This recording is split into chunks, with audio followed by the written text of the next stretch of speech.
السلام علیکم ورحمۃ اللہ وبرکاتہ۔ اعوذ باللہ من الشیطان الرجیم، بسم اللہ الرحمن الرحیم۔ انہ کان فی اہلہ مسرورا انہ ظن ان لن یحور بلا ان ربہ کان بہ بصیرا فلا اقسم بالشفق واللیل وما وسق والقمر اذا اتسق لترکبن طبقا عن طبق فما لهم لا يؤمنون وإذا قرئ عليهم القرآن لا يسجدون بل الذين كفروا يكذبون والله أعلم بما يوعون فبشرهم بعذاب أليم إلا الذين آمنوا وعملوا الصالحات لهم أجر غير ممنون۔ صدق اللہ العلی العظیم۔ رب اشرح لي صدری ويسر لي امری واحلل عقدۃ من لسانی یفقهوا قولی ربی زدنی علما۔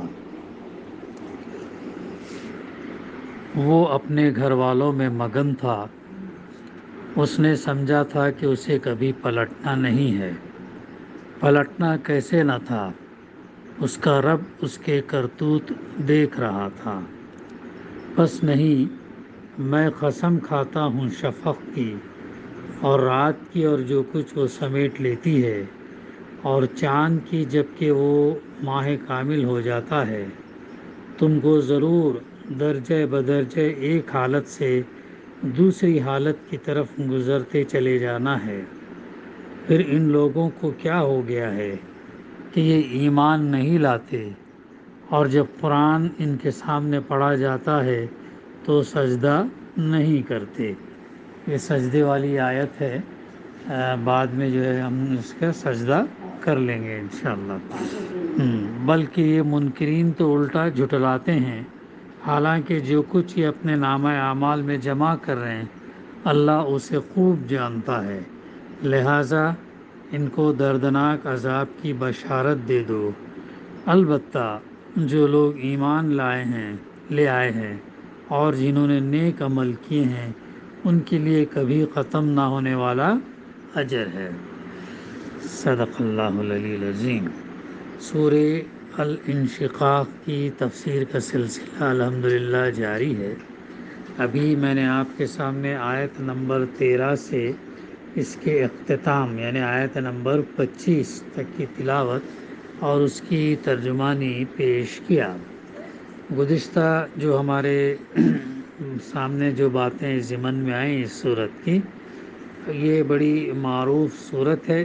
اس کے ساتھ ساتھ سورہ تکویر اور سورہ انفطار بھی، جس میں اللہ کے رسول صلی اللہ علیہ وسلم نے فرمایا کہ قیامت کے مناظر اگر تمہیں دیکھنا ہو تو ان 3 صورتوں کو تم پڑھ لو، تمہیں ایسا لگے گا جیسا قیامت تم اپنے آنکھوں سے دیکھ رہے ہو۔ تو اللہ تعالیٰ نے ابتدائی 5 آیتوں میں ان قیامت کے مناظر کا تذکرہ کیا ہے کہ جب آسمان پھٹ جائے گا اور اپنے رب کے فرمان کی تعمیل کرے گا، اور اس کے لیے حق یہی ہے کہ اپنے رب کا حکم مانے۔ پھر اس کے بعد فرمایا زمین پھیلا دی جائے گی اور جو کچھ اس کے اندر ہے اسے باہر پھینک کر خالی ہو جائے گی۔ زمین یعنی پوری چٹیل میدان ہو جائے گی، اور جو کچھ اس کے اندر ہے انسان، معدنیات اور جو بھی ہے وہ پھینک کر جو ہے خالی ہو جائے گی۔ بنی آدم علیہ السلام سے لے کے آخری انسان کو جو ہے زمین اپنے اندر سے نکال کر پھینک دے گی۔ تو اور متعدد مقامات پر اس کا ہمیں تذکرہ ملتا ہے، اور وہ اپنے رب کے حکم کی تعمیل کرے گی۔ یعنی یہ جو اونچ نیچ پہاڑ وغیرہ جو ہم دیکھتے ہیں، دریا، سمندر، پانی، وہ تمام پوری زمین جو ایک چٹیل میدان ہو جائے گی، اور اس کے لیے حق یہی ہے کہ اس کی تعمیل کرے۔ پھر اس کے بعد اہم آیت میں یہ فرمایا گیا ہے انسان تو کشاں کشاں یعنی دھیرے دھیرے اپنے رب کی طرف چلا جا رہا ہے۔ جیسے جیسے ہمارے لمحات گزر رہے ہیں ویسے ویسے ہم اللہ سے قریب ہوتے چلے جا رہے ہیں، چاہتے ہوئے یا نہ چاہتے ہوئے، فرما برداری کرتے ہوئے یا نافرمانی کرتے ہوئے، ہم اللہ سے جو ہے قریب ہوتے جا رہے ہیں۔ کہ ایک دن جیسا جیسا گزر رہا ویسے ویسے ہم موت سے قریب تر ہوتے چلے جا رہے ہیں اور اللہ سے ملنے والے ہیں۔ تو بڑی اہم آیت ہے، یہ ہمیں سبق دیتی ہے کہ جو ہے انسان اس دنیا میں ہمیشہ رہنے کے لیے نہیں آیا، بلکہ ہر چیز متحرک ہے اور آگے جو ہے بڑھتے جا رہی ہے۔ پھر اس کے بعد فرمایا جس کا نامہ اعمال سیدھے ہاتھ میں دیا گیا اس سے اللہ تعالیٰ ہلکا حساب لے گا۔ ظاہر ہے کامیاب انسان ہوگا وہ، اور اس کے گناہ جو ہے اس کے کھاتے میں کمتر ہوں گے، اور اس کے لیے اللہ تعالیٰ اس سے ہلکا حساب لیں گا، اور وہ اپنے لوگوں کی طرف خوش خوش پلٹے گا۔ ظاہر ہے سب سے بڑی کامیابی دنیا کی کامیابی نہیں بلکہ آخرت کی کامیابی ہے، یہ ہے وہ کامیابی۔ دنیا میں کامیابی عارضی کامیابی ٹیمپرری ہوتی ہے، لیکن آخرت کی جو کامیابی ہے ابدی کامیابی، اور دنیا کی کامیابی کے مقابلے میں بہترین کامیابی ہے، ہمیشہ کی کامیابی ہے وہ۔ تو وہ جب یہ لے گا تو اپنے لوگوں کی طرف خوش خوش پلٹے گا۔ اس کے مقابلے میں رہا وہ شخص جس کا نامہ اعمال اس کے پیٹھ کے پیچھے دیا جائے گا، دوسری جگہ فرمایا اسے بائیں ہاتھ میں دیا جائے گا۔ ظاہر ہے وہ شرمندہ ہوگا، ناکام ہوگا، نامراد ہوگا۔ ہاں تو وہ جو ہے دنیا میں چاہے کتنا کامیاب رہا ہو، لیکن آخرت میں وہ ناکام اور نامراد رہے گا، چونکہ اس کے کھاتے میں اس کے نامہ اعمال میں گناہ زیادہ ہوں گے، برائی زیادہ ہوگی، نافرمانی زیادہ ہوگی، اس لیے وہ پیچھے سے جو ہے وہ اس کا اعمال نامہ اپنا لے گا۔ تو ایسی صورت میں جب وہ دیکھے گا تو موت کو پکارے گا، لیکن وہاں موت آنے والی نہیں، اور بھڑکتی ہوئی آگ میں جو اسے جا پڑے گا۔ کیوں ہوگا یہ؟ وہ اپنے گھر والوں میں مگن تھا، یعنی اس کا حال یہ تھا کہ اللہ کے نیک بندے ان سے مختلف زندگی وہ گزار رہا تھا۔ سورہ طور میں فرمایا گیا کہ وہ اپنے گھر والوں میں اللہ سے ڈرتے ہوئے زندگی کو بسر کرتے تھے۔ کون؟ جو اللہ کے فرما بردار ہیں، وہ دنیا میں اور اپنے گھروں میں زندگی کیسے گزارتے تھے؟ اللہ سے ڈرتے ہوئے زندگی گزارتے تھے، یعنی جو بھی کام کرتے وہ یہ سمجھ سے کرتے کہ جو ہمیں ایک نہ ایک دن اس کا جواب دینا ہے۔ اور ظاہر ہے یہی وہ چیز ہے خوف خدا پیدا کرتی، جب اسے یہ احساس ہو کہ مجھے ہر عمل کا جواب دینا ہے اللہ کے سامنے، اور یہی وہ چیز انسان کو جو ہے برائی سے روکتی ہے۔ دنیا کی بڑی سی بڑی پولیس یا کیمرہ سیٹلائٹس وغیرہ نہیں، لیکن خوف خدا اور اللہ کے حضور جواب دہی، یہی وہ چیز ہے جو انسان کو برائی سے روکتی ہے۔ تو وہ انسان جو کامیاب ہوگا، ایمان والا ہوگا، صالح نیک ہوگا، تو وہ جو ہے اپنے گھر میں کیسی زندگی گزارتا تھا؟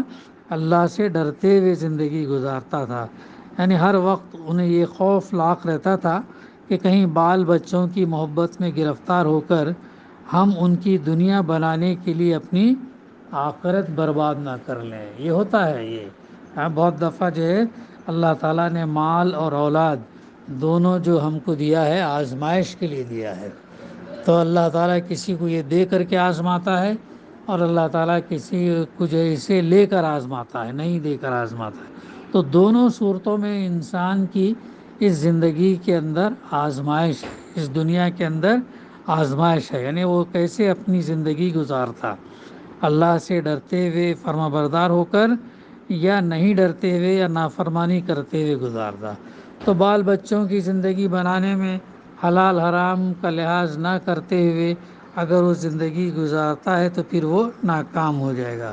ہاں تو اس کا معاملہ یہ تھا کہ اپنے گھروں میں مست تھا، اور اپنے بچوں کی زندگی بنانے میں اپنی آخرت اس نے خراب کر لی۔ کیسے خراب کر لی؟ حرام سے کمایا، ان کے ضروریات جائز ناجائز ضروریات پورے کرنے میں، ان کو عیش آرام سے رکھنے میں،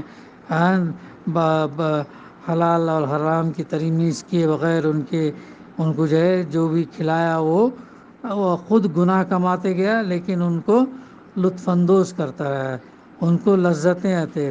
تو یہ تمام چیزوں کی وجہ سے جو ہے وہ جو ہے اپنے گھروں میں مست تھا، اور وہ جو ہے پھر جو ہے اور اس جو ہے ناکام اور نامراد ہو گیا۔ کیوں یہ ہوا؟ اس نے سمجھا تھا کہ اسے کبھی پلٹنا نہیں ہے، کیونکہ مر کر جانا نہیں ہے سمجھا تھا وہ جو ہے سمجھا تھا کہ یہی زندگی سب کچھ ہے، اور وہ حساب سے اپنی زندگی گزارتا تھا۔ تو بہت سارے مثالیں ہم کو مل سکتی ہیں جہاں پر اولاد کو جو ہے ایک جگہ فتنہ کہا گیا، ایک جگہ آزمائش کہا گیا، اور یہ جو چیزیں ہیں مال اور اولاد دونوں سے اللہ تعالیٰ آزماتا ہے۔ چونکہ بہت دفعہ ایسا ہوتا اولاد کی ناجائز اور غیر ضروری اسراف والی ضروریات پوری کرنے میں انسان جو ہے اللہ کے حدود کو پھلانگ کر جو ہے اسے پورا کرتا ہے، تو ایسی صورت میں وہ کیا کرتا ہے، اپنی آخرت کو خراب کرتا ہے۔ تو لہٰذا یہ ہمیں جو دیا گیا ہے مال اور اولاد جو ہم کو دی گئی ہے وہ دراصل ہمارے لیے آزمائش ہے، اور ان کی تعلیم تربیت یہ کرنا اور ان کو ایسا یہ اٹھانا کہ جو ہے وہ حلال رزق کے ذریعے اللہ کے تابع فرما برداری کہ اس میں جو ہے انہیں اٹھان چڑھانا ان کی، تو اور بھی باتیں اس ضمن میں انشاءاللہ ہمارے سامنے آتے رہیں گے۔ اور یہ شخص اس لیے کرتا رہا کہ آخرت کا منکر تھا اور سمجھتا تھا کہ مجھے دوبارہ اللہ کے ہاں جانا نہیں ہے، تو اللہ تعالیٰ فرما رہا ہے بلا ہرگز نہیں، پلٹنا کیسے نہ تھا، اِنَّ رَبَّهُ كَانَ بِهِ بَصِيرًا، اس کا رب اس کے کرتوت دیکھ رہا تھا، یعنی یہ اللہ کے انصاف اور اس کی حکمت کے خلاف تھا کہ جو کرتوت وہ کر رہا تھا کہ ان کو نظر انداز کر دیتا اور اسے اپنے سامنے بلا کر کوئی باز پرس اس سے نہ کرتا، یہ اللہ کے حکمت کے عین تقاضے کے خلاف تھا۔ تو انصاف اور عدل جو ہے اللہ تعالیٰ قیامت کے دن جن جن کے ساتھ ناانصافی ہوئی وہاں پر اسے بھرپور انسان کو انصاف ملے گا۔ اور اللہ سبحانہ و تعالیٰ بار بار قرآن میں تذکرہ کرتا کہ وہ دیکھ رہا ہے، سن رہا ہے، ہاں یہ بھی بات سمیع بصیر، سن رہا ہے، دیکھ رہا ہے، بار بار یہ چیزیں آتے ہیں کہ اللہ تعالیٰ غافل نہیں ہے بلکہ ہر عمل ہر کرتوت کو وہ دیکھ رہا ہے۔